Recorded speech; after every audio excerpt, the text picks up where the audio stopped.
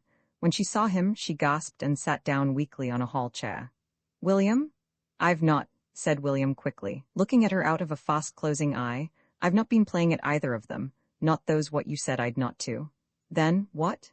It was Tamers and Crocodiles, and we played it at the Band of Hope. Roman 8, the Outlaws, it was a half-holiday, and William was in his bedroom making careful preparations for the afternoon.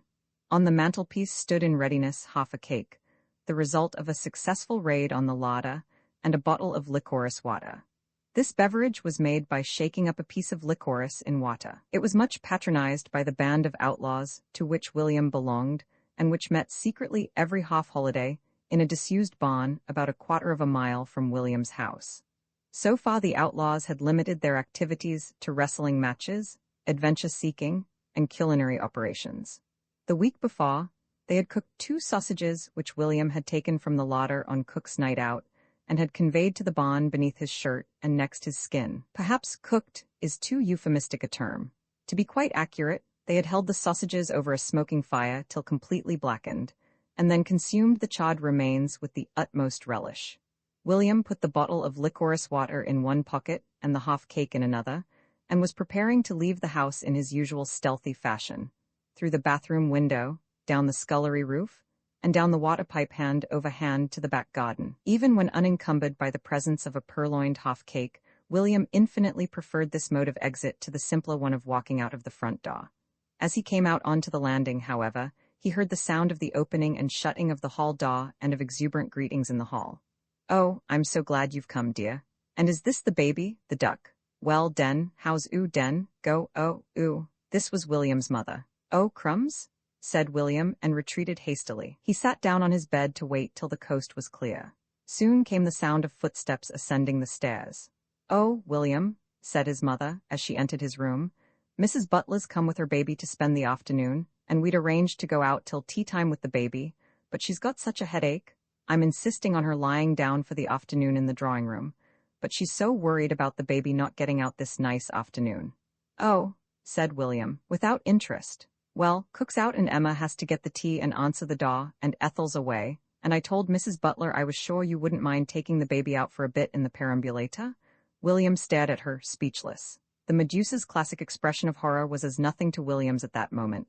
Then he moistened his lips and spoke in a hoarse voice. "Me?" he said. Me take a baby out in a pram?" "Well, dear," said his mother deprecatingly, "I know it's your half-holiday, but you'd be out of doors getting the fresh air, which is the great thing. It's a nice baby and a nice pram and not heavy to push, and Mrs. Butler would be so grateful to you." "Yes, I should think she'd be that," said William bitterly. "She'd have a right to be that if I took the baby out in a pram. Now, William, I'm sure you'd like to help, and I'm sure you wouldn't like your father to hear that you wouldn't even do a little thing like that for poor Mrs. Butler, and she's got such a headache." "A little thing like that?" repeated William out of the bitterness of his soul, but the fates were closing round him. He was aware that he would know no peace till he had done the horrible thing demanded of him. Sorrowfully and reluctantly he bowed to the inevitable. "All right," he muttered. "I'll be down in a minute." He heard them fussing over the baby in the hall. Then he heard his elder brother's voice. "You surely don't mean to say, Mother," Robert was saying with the crushing superiority of 18, "that you're going to trust that child to William?" "Well," said William's mother, "someone has to take him out. It's such a lovely afternoon. I'm sure it's very kind of William on his half-holiday too, and she's got such a headache. Well, of course, said Robert in the voice of one who washes his hands of all further responsibility. You know William as well as I do. Oh dear, sighed William's mother. And everything's so nicely settled, Robert, and you must come and find fault with it all. If you don't want William to take him out, will you take him out yourself? Robert retreated hastily to the dining room and continued the conversation from a distance. I don't want to take him out myself, thanks very much. All the same, all I say is, you know William as well as I do. I'm not finding fault with anything. I simply am stating a fact. Then William came downstairs. Here he is, dear, all ready for you, and you needn't go far away. Just up and down the road if you like, but stay out till tea time. He's a dear little baby, isn't he? And isn't it a nice willy-billy den to take it out a nice ta-ta while its mummy goes bye-byes den? William blushed for pure shame. He pushed the pram down to the end of the road and round the corner. In comparison with William's feelings, the feelings of some of the early martyrs must have been pure bliss. A nice way for an outlaw to spend the afternoon. He dreaded to meet any of his brother outlaws, yet, irresistibly and as a magnet, their meeting place attracted him. He wheeled the pram off the road and down the country lane towards the field which held their sacred barn. He stopped at the stile that led into the field and gazed wistfully across to the barn in the distance. The infant sat and sucked its thumb and stared at him. Finally, it began to converse. Blab, blab, blab, blab, blub, blub, blub.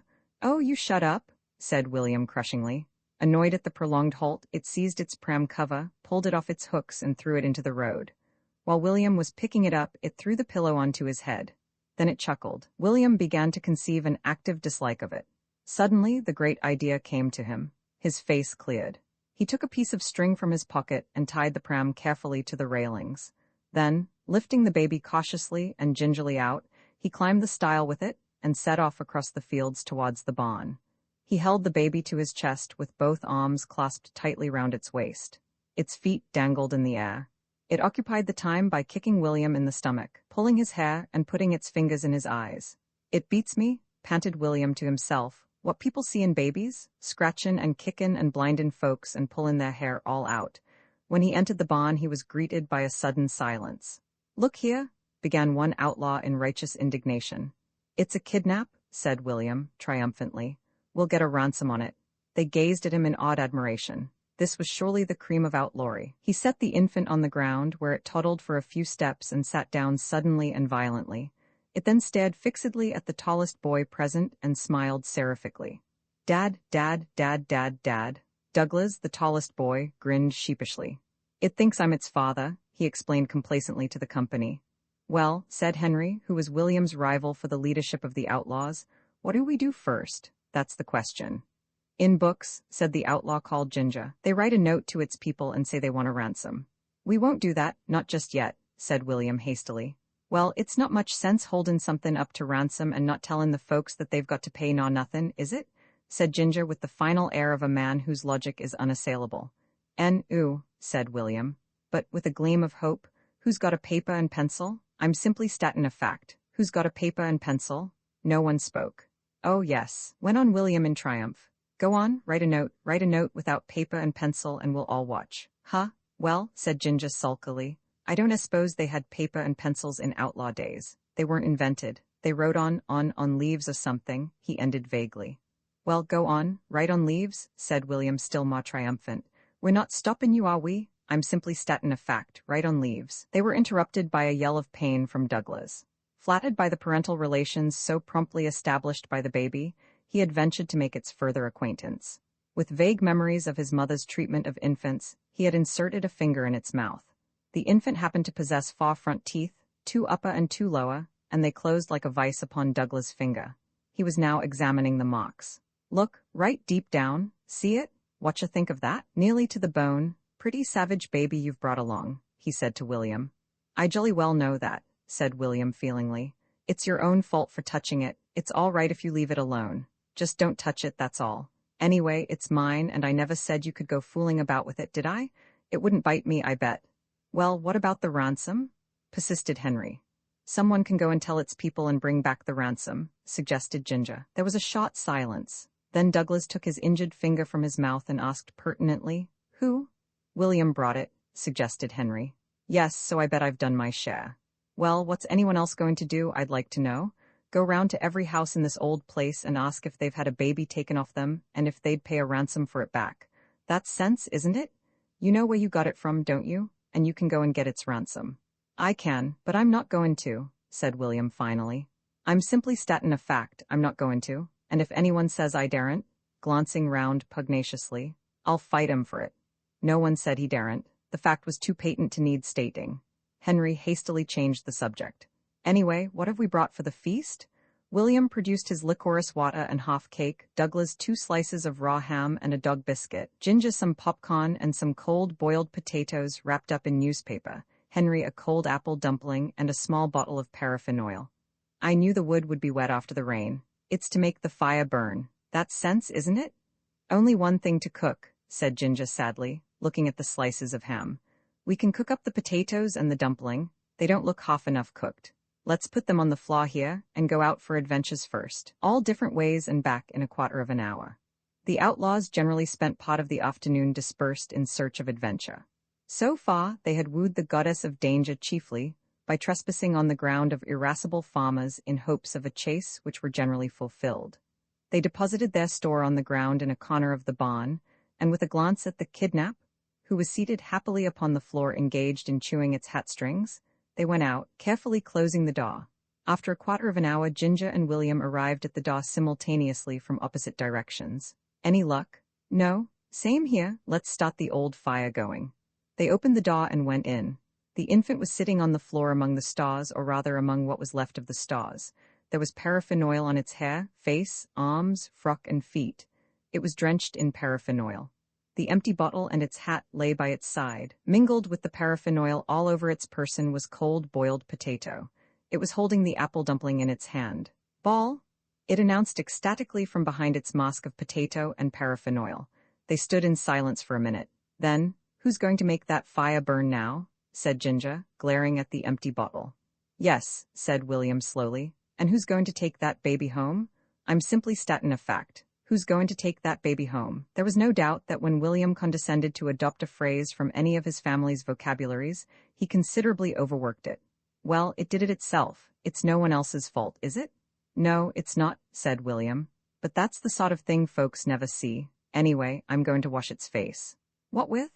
William took out his grimy handkerchief and advanced upon his prey. His bottle of licorice water was lying untouched in the corner. He took out the cork. Going to wash it in that dirty stuff. It's made of water, clean water. I made it myself, so I bet I ought to know, oughtn't I? That's what folks wash in, isn't it? Clean water? Yes, bitterly. And what are we going to drink, I'd like to know? You'd think that baby had got enough of our stuff, our potatoes and our apple dumpling, and our oil, without you going and giving it our licorice water as well. William was passing his handkerchief, moistened with licorice water, over the surface of the baby's face. The baby had caught a corner of it firmly between its teeth and refused to release it. If you'd got to take this baby home like this, he said, you wouldn't be thinking much about drinking licorice water. I'm simply statin'? Oh, shut up saying that, said Ginger in sudden exasperation. I'm sick of it. At that moment the door was flung open and in walked slowly a large cow closely followed by Henry and Douglas. Henry's face was one triumphant beam. He felt that his prestige, eclipsed by William's kidnapping coup, was restored. I've brought a cow, he announced. Fetched it all the way from Farmer Litton's field, 5 fields off too, and it took some fetching too. Well, what for? Said William after a moment's silence. Henry gave a superior laugh. What for? You've not read much about outlaws, I guess. They always drove in cattle from the surrounding districts. Well, what for? Said William again, giving a tug at his handkerchief, which the infant still refused to release. Well, to kill and roast, I suppose, said Henry lamely. Well, go on, said William. Kill it and roast it. We're not stopping you, are we? Kill it and roast it and get hung for murder. I suppose it's murder to kill cows same as it is to kill people, 'cept for butchers. The cow advanced slowly and deprecatingly towards the kidnap, who promptly dropped the handkerchief and beamed with joy. Bow wow, it said excitedly. Anyway, let's get on with the feast, said Douglas. Feast? Echoed Ginger bitterly. Feast? Not much feast left. That baby William brought's used all the paraffin oil and potatoes, and it's squashed the apple dumpling, and William's washed its face in the licorice water. Henry gazed at it dispassionately and judicially. Yes, it looks like as if someone had washed it in licorice water. and as if it had used up all the oil and potatoes. It doesn't look like as if it would fetch much ransom. You seem to have pretty well mucked it up. Oh, shut up about the baby, said William, picking up his damp and now prune-colored handkerchief. I'm just about sick of it. Come on with the fire. They made a little pile of twigs in the field and began the process of lighting it. I hope that cow won't hurt the kidnap, said Douglas suddenly. Go and see, William, it's your kidnap. Well, and it's Henry's cow, and I'm sorry for that cow if it tries playin' tricks on that baby. But he rose from his knees reluctantly and threw open the barn door. The cow and the baby were still gazing admiringly at each other. From the cow's mouth at the end of a long, sodden ribbon hung the chewed remains of the baby's hat. The baby was holding up the dog biscuit and crowed delightfully as the cow bent down its head and cautiously and gingerly smelt it. As William entered, the cow turned round and switched its tail against the baby's head. At the piercing howl that followed, the whole band of outlaws entered the barn. What are you doing to the poor little thing? Said Douglas to William. It's Henry's cow, said William despairingly. It hit it? Oh, go on, shut up, do shut up. The howls redoubled. You brought it, said Henry accusingly, raising his voice to be heard above the baby's fury and indignation. Can't you stop it? Not much sense taking babies about if you don't know how to stop 'em crying. The baby was now purple in the face. The outlaws stood around and watched it helplessly.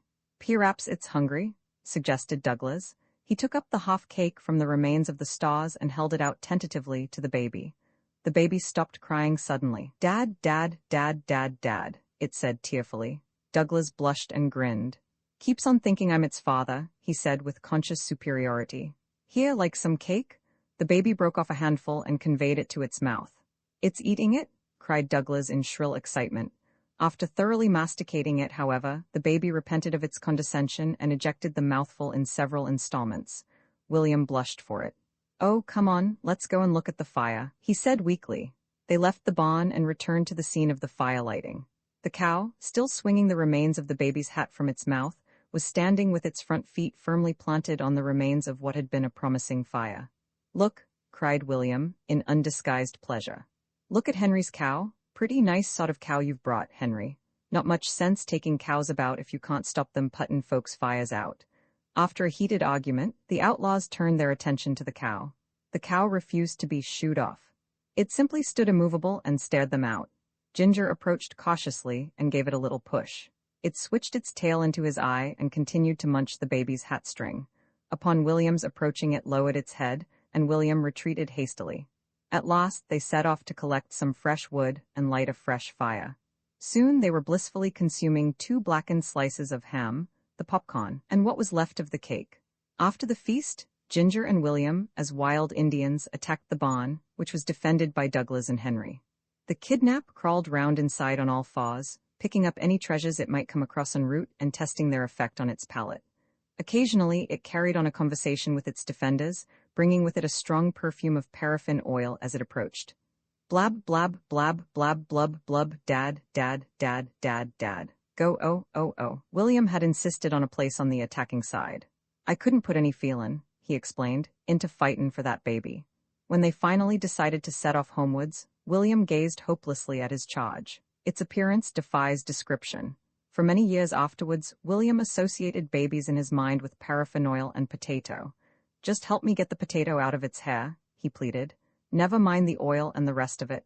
My hat, doesn't it smell funny? And doesn't it look funny, all oil and potato and bits of cake? Said Ginger. Oh, shut up about it, said William irritably. The cow followed them down to the stile and watched them sardonically as they climbed it. Bow wow, murmured the baby in affectionate farewell. William looked wildly round for the pram, but the pram was gone, only the piece of string dangled from the railings. Crumbs, said William. Talk about bad luck. I'm simply statin' a fact. Talk about bad luck. At that minute the pram appeared, charging down the hill at full speed with a cargo of small boys. At the bottom of the hill it overturned into a ditch accompanied by its cargo. To judge from its appearance, it had passed the afternoon performing the operation. That's my pram? Said William to the cargo, as it emerged joyfully from the ditch. Gone, sirs, we found it. Well, I left it there. Come on, we'll fight for it, said Ginger, rolling up his sleeves in a businesslike manner. The other outlaws followed his example. The pram's cargo eyed them appraisingly. Oh, all right, take your rotten old pram, they said at last. Douglas placed the baby in its seat, and William thoughtfully put up the hood to shield his charge as far as possible from the curious gaze of the passers-by. His charge was now chewing the pram cover and talking excitedly to itself. With a heart steeled for any fate, William turned the corner into his own road. The baby's mother was standing at his gate. "There you are," she called. "I was getting quite anxious. Thank you so much, dear." But that is what she said before she saw the baby. Roman 9 William and white satin, I'd simply love to have a page, murmured Miss Grant wistfully. A wedding seems so, second-rate without a page. Mrs. Brown, her aunt and hostess, looked across the tea table at her youngest son, who was devouring iced cake with that disregard for consequences which is the mark of youth. "There's William," she said doubtfully. "Then, you've had quite enough cake, William." Miss Grant studied William's countenance, which at that moment expressed intense virtue persecuted beyond all bearing. "Enough," he repeated. "I've had hardly any yet. I was only just beginning to have some when you looked at me. It's a plain cake, it won't do me any harm. I won't eat it if it'd do me any harm. Sugar's good for you. Animals eat it to keep healthy. Hosses eat it and it don't do 'em any harm, and poll parrots and things eat it and it don't do 'em any." "Oh, don't argue, William," said his mother wearily. William's gift of eloquence was known and feared in his family circle. Then Miss Grant brought out the result of her study of his countenance. "He's got such a modern face," she said. "There's something essentially medieval and romantic about the idea of a page." Mrs. Brown, from whose house the wedding was to take place, looked worried.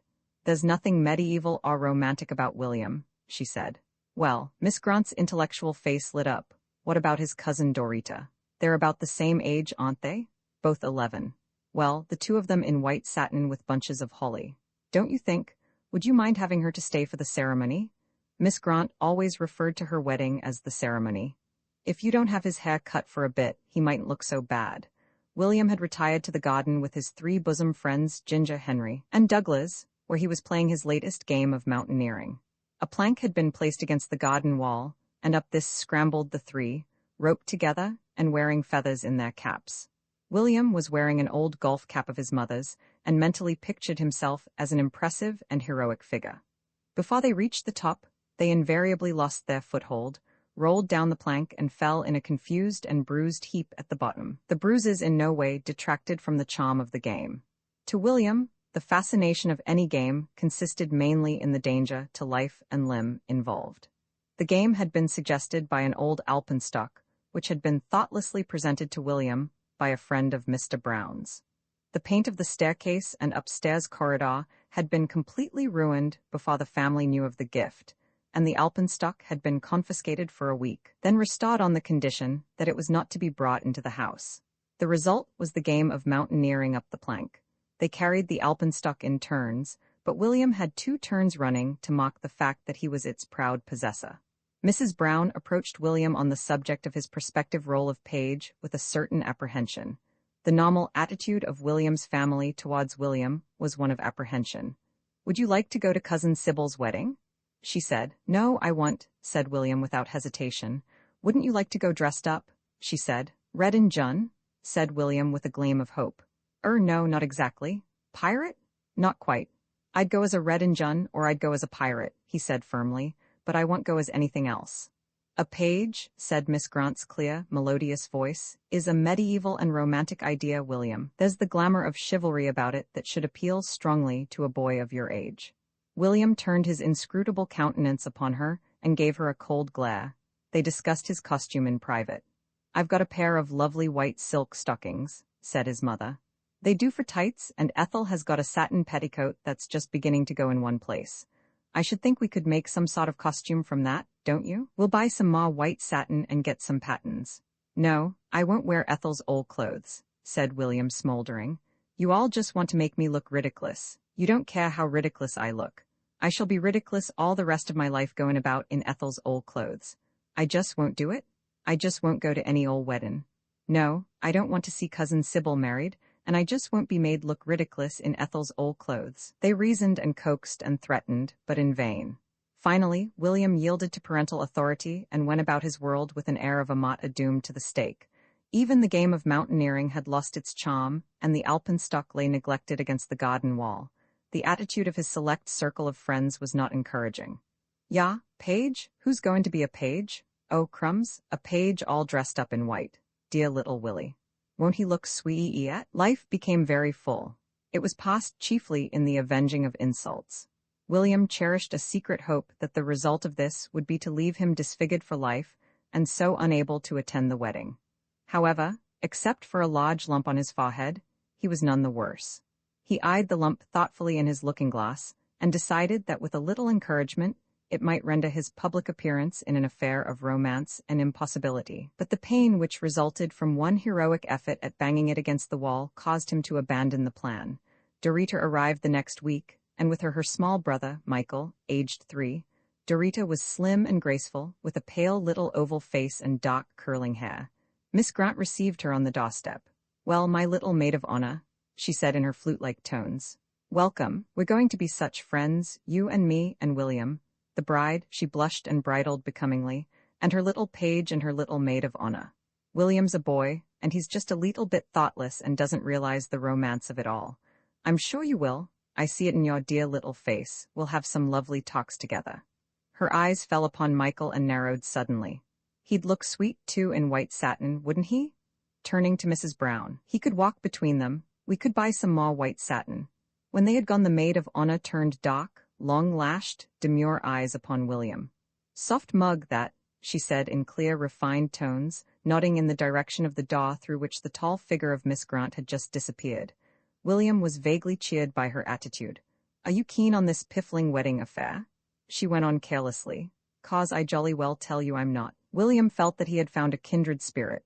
He unbent so far as to take her to the stable and show her a field mouse he had caught and was keeping in a cardboard box.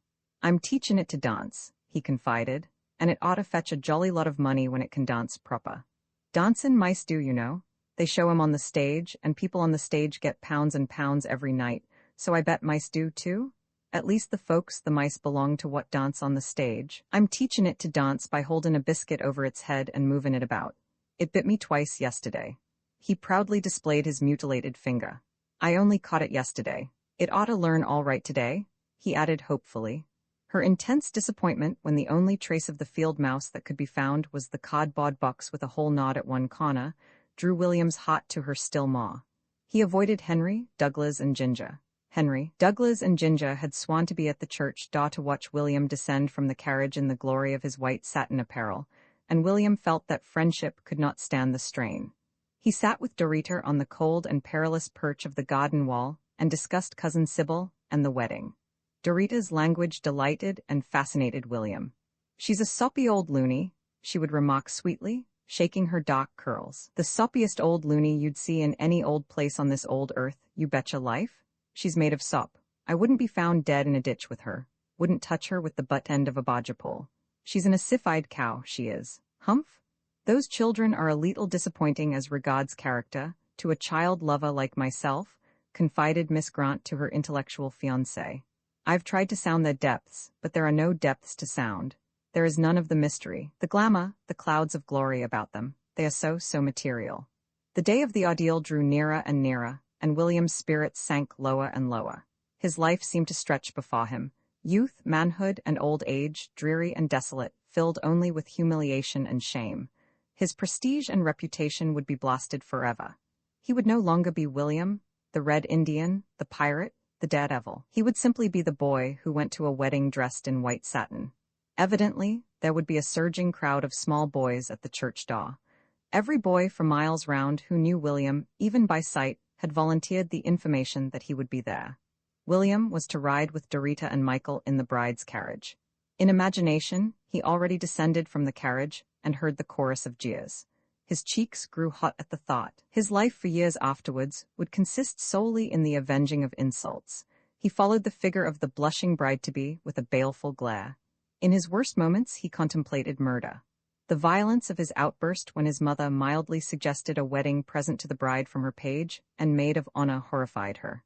"I'm bane made look ridiculous all the rest of my life," he ended. "I'm not givin' her no present. I know what I'd like to give her," he added darkly. "Yes, and I do too." Mrs. Brown forbore to question further. The day of the wedding dawned coldly bright and sunny. William's expressions of agony and complaints of various startling symptoms of serious illnesses were ignored by his experienced family circle. Michael was dressed first of the three in his minute white satin suit, and sent down into the morning room to play quietly. Then an unwilling William was captured from the darkest recess of the stable and dragged pale and protesting to the slaughter. "Yes, and I'll die pretty soon, probably," he said pathetically, "and then perhaps you'll be a bit sorry, and I shan't care." In Michael, there survived two of the instincts of primitive man, the instinct of foraging for food and that of concealing it from his enemies when found. Earlier in the day, he had paid a visit to the kitchen and found it empty. Upon the table lay a pound of butter and a large bag of oranges. These he had promptly confiscated, and, with a fear of interruption born of experience, he had retired with them under the table in the morning room. Before he could begin his feast, he had been called upstairs to be dressed for the ceremony. On his return, immaculate in white satin, he found to his joy that his treasure trove had not been discovered. He began on the butter first. What he could not eat he smeared over his face and curly hair. Then he felt a sudden compunction and tried to remove all traces of the crime by rubbing his face and hair violently with a woolly mat. Then he sat down on the Chesterfield and began the oranges. They were very yellow and juicy and rather overripe. He crammed them into his mouth with both little fat hands at once. He was well aware, even at his tender years, that life's sweetest joys come soonest to an end. Orange juice mingled with wool fluff and butter on his small round face. It trickled down his cheeks and fell onto his white lace collar. His mouth and the region round it were completely yellow. He had emptied the oranges out of the bag all around him on the seat. He was sitting in a pool of juice. His suit was covered with it, mingled with pips and skin, and still he ate on. His first interruption was William and Dorita, who came slowly downstairs holding hands in silent sympathy, two gleaming figures in white satin. They walked to the end of the room. They also had been sent to the morning room with orders to play quietly, until summoned. "Play?" William had echoed coldly. "I don't feel much like playing." They stared at Michael, open-mouthed and speechless. Lumps of butter and bits of wool stuck in his curls and adhered to the upper portion of his face. They had been washed away from the lower portion of it by orange juice. His suit was almost covered with it. Behind he was saturated with it. "Crumbs?" said William at last. "You'll catch it," remarked his sister. Michael retreated hastily from the scene of his misdeeds.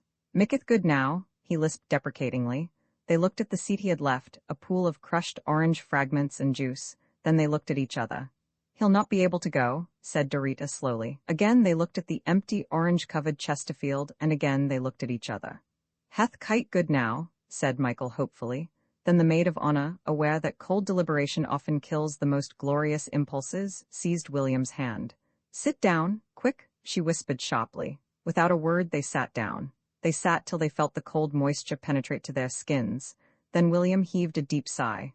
"We can't go now," he said. Through the open door they saw a little group coming, Miss Grant in shining white, followed by William's mother, arrayed in her brightest and best, and William's father, whose expression revealed a certain weariness mingled with a relief that the whole thing would soon be over.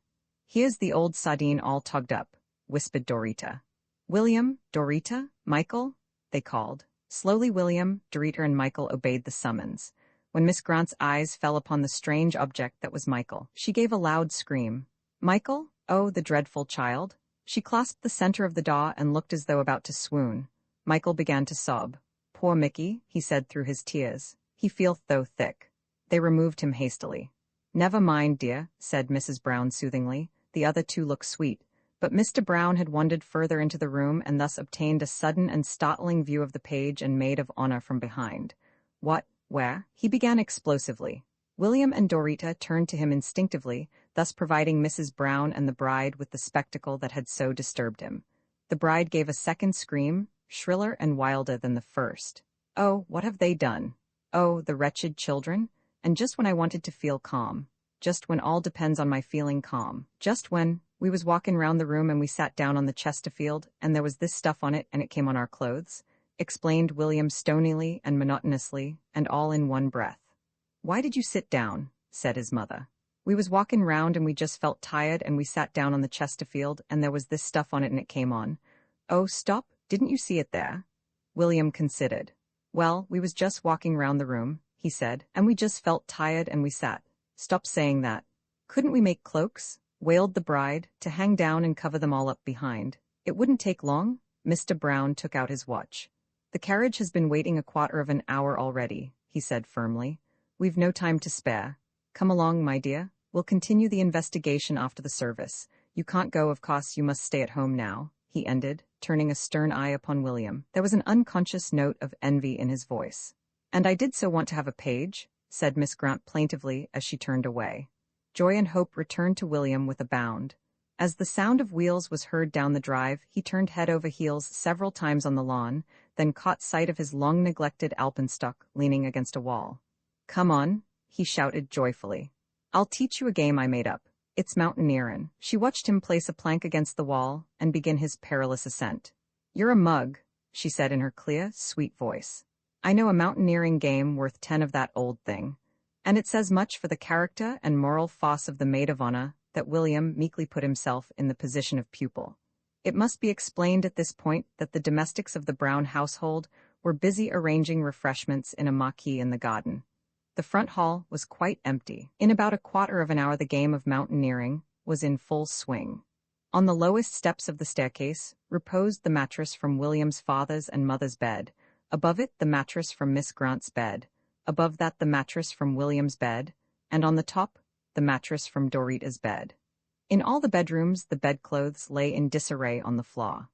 A few nails driven through the ends of the mattresses into the stairs secured the stability of the mountain. Still wearing their robes of ceremony, they scrambled up in stockinged feet, every now and then losing foothold and rolling down to the pile of pillows and bolsters, taken indiscriminately from all the beds, which was arranged at the foot of the staircase. Their mirth was riotous and uproarious. They used the alpenstock in turns. It was a great help. They could get a firm hold on the mattresses with the point of the alpenstock. William stood at the top of the mountain, hot and panting, his alpenstock in his hand, and paused for breath. He was well aware that retribution was not far off, was in the neighboring church, to be quite exact, and would return in a carriage within the next few minutes. He was aware that an explanation of the yellow stain was yet to be demanded. He was aware that this was not a use to which the family mattresses could legitimately be put, but he cared for none of these things. In his mind's eye, he only saw a crowd of small boys assembled outside a church door with eager eyes fixed on a carriage from which descended Miss Grant, Mrs. Brown, and Mr. Brown. His life stretched before him bright and rose-colored. A smile of triumph curved his lips. "Yeah, who waited at a church for someone what never came? Yeah, I hope you didn't get a bad cold waitin' for me on Wednesday at the church door. Some folks is easy had. I bet you all believed I was coming on Wednesday." Such sentences floated idly through his mind. "I say, my turn for that stick with the spike." William handed it to her in silence. "I say," she repeated, "what do you think of this marriage business?" "Dunno," said William laconically. "If I'd got to marry," went on the maid of honor, "I'd as soon marry you as anyone." "I want mind," said the page gallantly. "But," he added hastily, "in honorary clothes." "Oh, yes." She lost her foothold and rolled down to the pile of pillows. From them came her voice muffled but clear as ever. "You betcha life, in honorary clothes.